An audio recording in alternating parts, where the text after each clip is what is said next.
बघा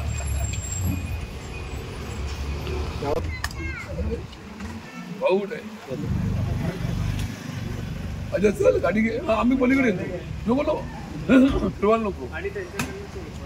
दुसरा दिवस आहे, काल आपल्या कुटुंबियांची चौकशी झाली, आज तुमची स्वतःची चौकशी झाली, काय नक्की या चौकशीमध्ये विचारलं गेलं? अँटी करप्शन कार्यालयामध्ये आज सकाळी मी आल्यानंतर माझा मुलगा शुभम त्याच्या असलेल्या प्रॉपर्टीबद्दल किंवा त्याच्या असलेल्या व्यवसायाबद्दलची त्यांनी कागदपत्र मागितली, त्याची माहिती मागितली। ती माहिती शुभमने त्यांना सुपूर्द केली आणि मग त्यांचं समाधान झालं असावं असं मला वाटतं।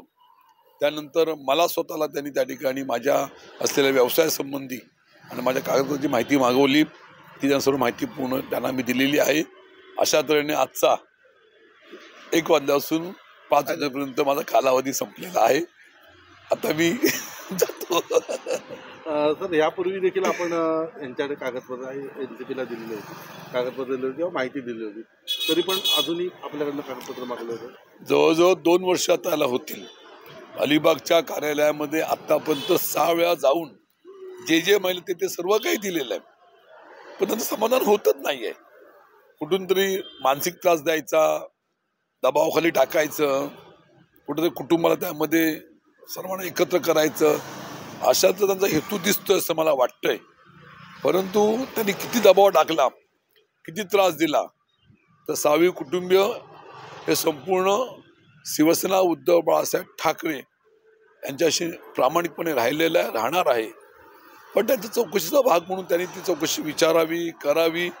आम्ही सहकार्य करायला आमची सर्वांची मानसिकता आहे, परंतु रोज बोलवायचं, आम्हाला त्यांनी माहिती विचारायची हा त्यांचा अधिकार असेल, परंतु त्यांना जे पाहिजे ते आम्ही याच्या आधी दिलेलं आहे, पुन्हा देण्यामध्ये कुठे कमी पडणार नाही असं माझं या ठिकाणी म्हणणं आहे। 8 तारखेमध्ये येणारच आहोत। साहेब, त्यांचे अँटी करप्शनचे पोलीस अधीक्षक आले होते, त्यांनी तुमची काही चौकशी केली की तिथल्याच अधिकाऱ्यांची चौकशी? हा, पोलीस अधीक्षक त्यांचे या ठिकाणी आलेले आहेत। त्यांनी त्यांच्या दालनामध्ये मला बोलवलं, माझ्या असलेल्या संपूर्ण व्यवसाय संबंधी आणि सर्व चौकशीबद्दल मला काही प्रश्न विचारले, त्याची त्यांना माहिती मी सविस्तरपणे दिलेली आहे।